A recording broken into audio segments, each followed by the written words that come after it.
this dish is the best for having friends over, making in advance, popping it in the fridge, and then having it 2-3 days later. The taste gets better and better over time. What am I talking about? It's chili con carne. Now, most people who make chili would associate it with maybe tacos or the taco shells, but you can really have it with anything. You can have it with rice, you can just have it as a filling for a sandwich. It's really versatile and really delicious and quite easy to make. Now we're going to start with frying our leeks. There are a lot of leeks in here. This is 2 medium leeks chopped up, really nicely washed, and we're going to add those to our pan. You want these really nice and soft before you start adding your other ingredients. They soften down a little bit like onions, so they start caramelizing and releasing all their lovely sugars into the pan. And we're going to just leave it at a medium temperature, not too low. You do want some cooking going, and then give it an occasional stir. And this might take up to 5-7 minutes, depending on how big your pan is and how many leeks you've added. Give it a little bit of a stir. There was some olive oil in my pan, and I'm heating it on about a medium-high heat.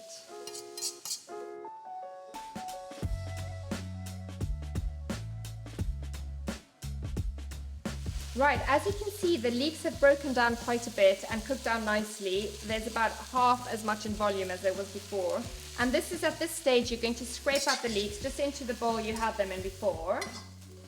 Oh, there's even some nice browning happening at the bottom.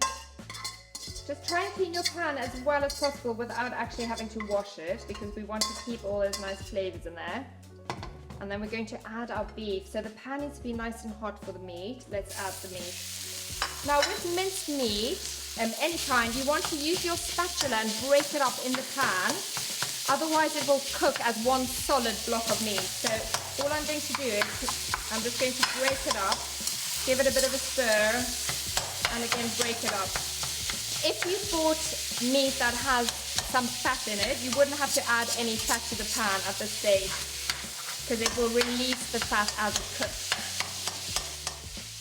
We're looking for nicely browned, delicious flavor. The browning, the caramelization of anything, whether it's meat or vegetables, that adds a lot of flavor, because it's the sugar, the natural sugar inside that food that has a chemical reaction, and that's very valuable when you're cooking. Also, when you're cooking a vegetable curry or a vegetable chili, you want some browning on the bottom because of the added flavor that lends. Right, that's looking good already. As you can tell, I haven't been gentle with the meat. I've been prodding and chopping up as I go. Right, as soon as the meat is ready, we're going to scrape it out into the same bowl as the leeks to make some space for our onions and the rest of our ingredients.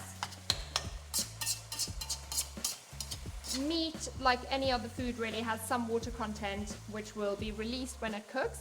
And because we don't necessarily want all the watery bits, we're just going to let it evaporate. We're not going to pour it off, because if you pour it off, you actually lose quite a lot of the flavor.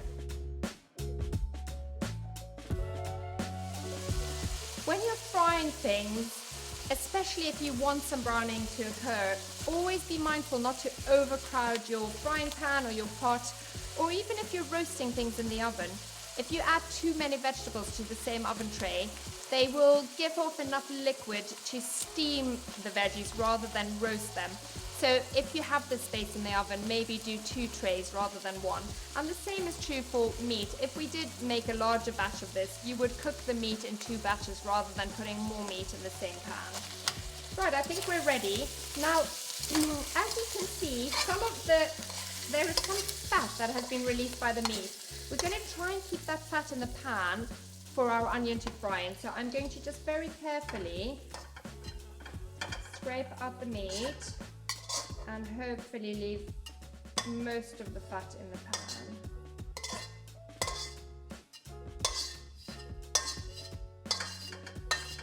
Right, now we're going to just let it heat up a little bit again. There we go. And now we're going to start with the onions, then add everything in order. So we're going to do celery, then carrots, and then peppers, spices and garlic. At this stage, I would normally add a good pinch of salt, but I've already added the salt to the spice mix, which we'll add in a bit, so I don't want to overdo it on the salt. We just want those onions to soften a little bit, and then we'll add the celery.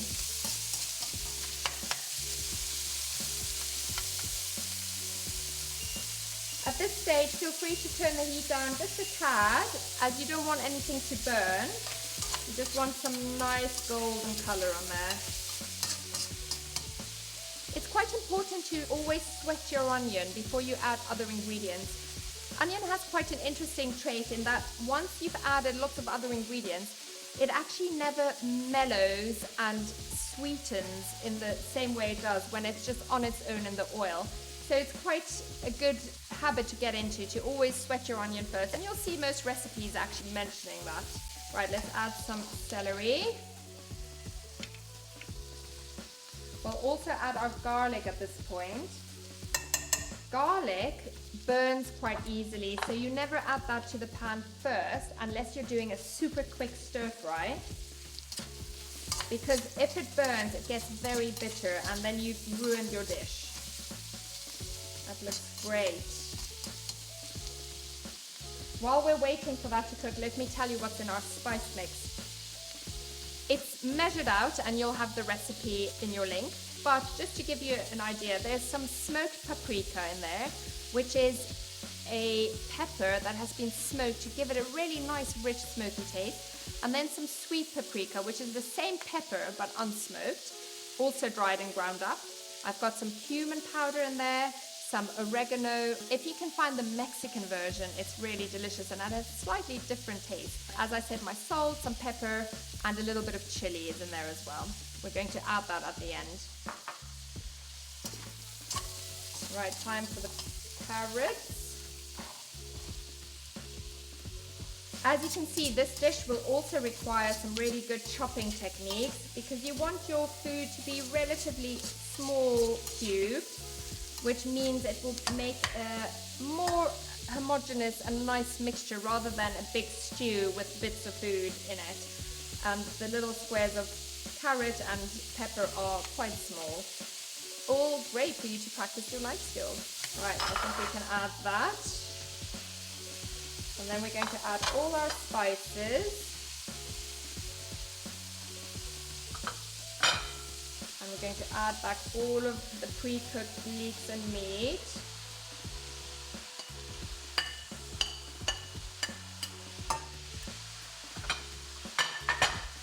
And then we're going to add some passata, which is basically just like liquidized tomato, almost like a thick tomato juice. And if we need a little bit more liquid, we can add some, either some stock or some water just to give it that bit more moisture. That looks great though, doesn't it? It looks really delicious. This is the passata going in now. We're going to give it a stir to see how much more liquid we need, and then we might add some water. Right, a little bit of water, maybe about half a cup worth, or stock, which would make it taste even nicer. Right, give it all a good stir, then you want to bring it to a simmer, cover it and leave it for at least half an hour. This is where the flavors develop and the veggies cook nicely. And then just before you're done, you can add your drained black beans and stir them through. And then ideally you want to keep this overnight in the fridge and have it the next day because it really does taste better. And the next day, if you find it's a little bit stiff, it needs a bit more liquid, you just add a little bit more stock. Great, I'm going to find the lid and get this simmering.